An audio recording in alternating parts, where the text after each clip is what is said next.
សូមស្វាគមន៍មកកាន់ Channel មហាឆ្នោតរបស់ Admin ថ្ងៃនេះ Admin មានលេខតម្រុយល្អៗរបស់ឆ្នោតយួនសម្រាប់ចែកជូនពុកម៉ែបងប្អូននៅថ្ងៃទី21 ខែ 11 ឆ្នាំ 2025 នេះ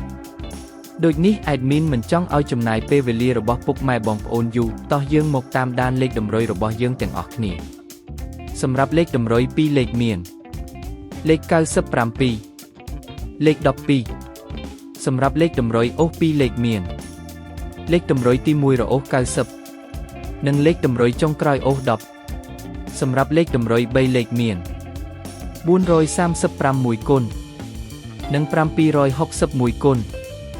សម្រាប់លេខតម្រុយថ្ងៃនេះ Admin សូមជូនពរឲ្យពុកម៉ែបងប្អូនជួបតែសំណាងល្អទាំងអស់គ្នាហេងមានលាភមានជ័យ